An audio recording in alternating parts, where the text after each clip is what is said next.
Hello guys, welcome back to the channel. This is Rishabh and आज की video में हम बात करने वाले हैं सीयूईटी के बारे में कि सीयूईटी की क्या डेट्स होने वाली हैं, एग्जाम डेट्स होने वाली हैं, क्या पैटर्न होने वाला है, क्या सिलेबस होने वाला है, किन किन चीज़ों का ध्यान रखना है, कैसे तैयारी करनी है, सीयूईटी इतना इंपॉर्टेंट क्यों है। इन सभी चीज़ों के बारे में हम आज की वीडियो में बात करने वाले हैं। यानी सीयूईटी से रिलेटेड ए टू जेड सारी इंफॉर्मेशन आपको इसी सिंगल वीडियो में मिलने वाली है। तो ये वीडियो बहुत ही ज़्यादा इंपॉर्टेंट होने वाली है, वीडियो को एंड तक जरूर देखना।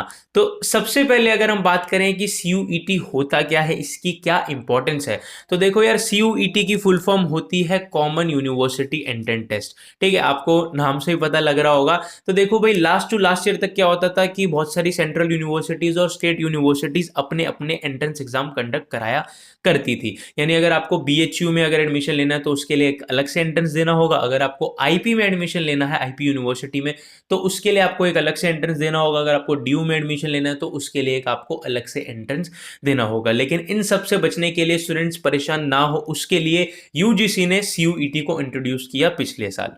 ठीक है, जो कि एक कॉमन एंट्रेंस है सभी यूनिवर्सिटीज में एडमिशन लेने के लिए। तो एक कंपलसरी हो गया है। मतलब अगर आपको ड्यू में एडमिशन लेना है, आईपी में एडमिशन लेना है, बीएचयू में एडमिशन लेना है, जेएनयू में एडमिशन लेना है, तो आपको सीयूईटी देना ही होगा। सीयूईटी के थ्रू ही आपका एडमिशन उसमें होने वाला है। अगर हम बात करें कि ये सीयूईटी का जो एग्जाम है वो इस साल कब होने वाला है, तो देखो यार, अगर मैं सबसे पहले रजिस्ट्रेशन की बात करूं तो रजिस्ट्रेशन जो है वो ऑलमोस्ट खत्म हो गई है आपकी। उसकी लास्ट डेट 31 मार्च है। अब इससे रिलेटेड कोई भी अगर अपडेट होगी वो मैं आपको बता दूंगा।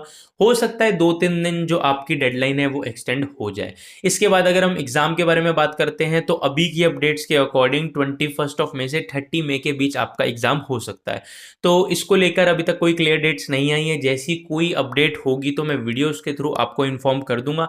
तो चैनल को सब्सक्राइब जरूर से कर लेना। तो 31 मार्च जो है लास्ट डेट है आपके रजिस्ट्रेशन फॉर्म फिल करने की सीयूईटी के। इसके बाद 21 से 30 मई के बीच आपका एग्जाम हो सकता है। और अभी की अपडेट के अकॉर्डिंग आपका जो रिजल्ट है वो सेकेंड वीक ऑफ जून में आ सकता है।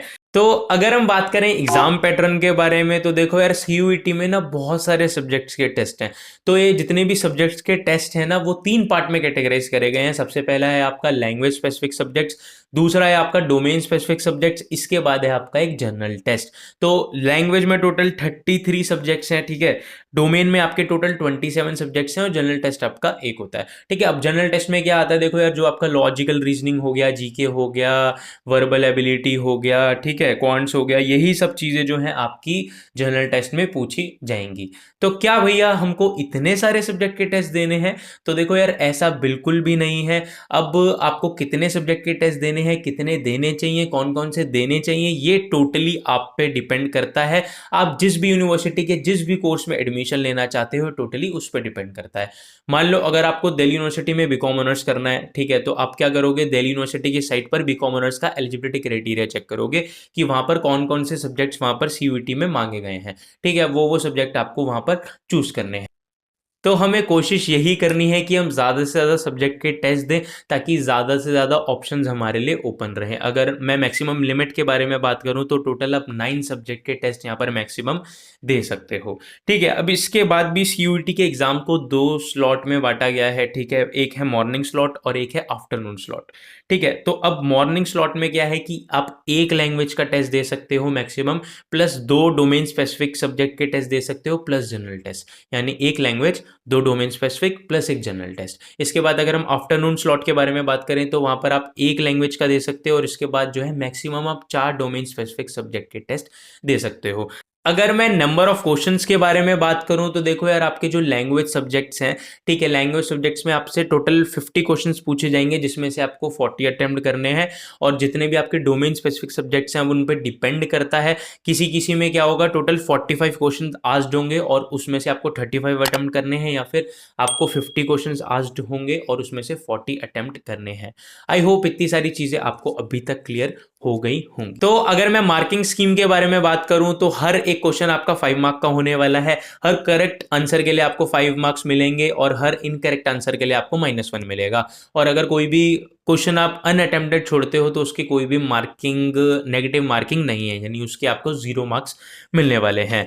तो ज़रूरी नहीं है कि सीयूईटी में जितने भी सारे स्टूडेंट्स सीयूईटी दे रहे हैं उन सभी के जो टोटल नंबर ऑफ मार्क्स है वो इक्वल हों, ठीक है। अब किसी का 700 का भी ये एग्ज़ाम हो सकता है, किसी के लिए 800 का भी हो सकता है और किसी के लिए ज़्यादा का भी हो सकता है। टोटली डिपेंड करता है कौन कौन से कॉम्बिनेशन आप चूज़ कर रहे हो, या फिर मैं कहूँ कि कौन कौन से सब्जेक्ट्स का आप टेस्ट दे रहे हो, ठीक है। आई होप ये चीज़ भी आपको क्लियर हो गई होगी। इसके बाद अगर हम बात करें कि आपको तैयारी कैसे करनी है, तो देखो यार, जैसे ही बोर्ड्स खत्म होंगे तो मैं आपको इसका प्रॉपर प्रोसीजर बता दूंगा कि कैसे आपको प्रिपरेशन करनी है, ठीक है। तो उसके लिए आप जुड़े रहें चैनल से। अगर चैनल पर पहली बार आए हैं तो चैनल को सब्सक्राइब करना मत भूलना, खासकर जितने भी दिल्ली यूनिवर्सिटी के एस्पिरेंट्स हैं या फिर जितने भी स्टूडेंट्स इस बार CUET देने वाले हैं, आपको A to Z सारी इन्फॉर्मेशन इनसे रिलेटेड या कोई भी अपडेट अगर होती है तो आपको हमारे चैनल के थ्रू मिलती रहेगी। तो मिलते हैं आप सभी को ऐसी अगली वीडियो में।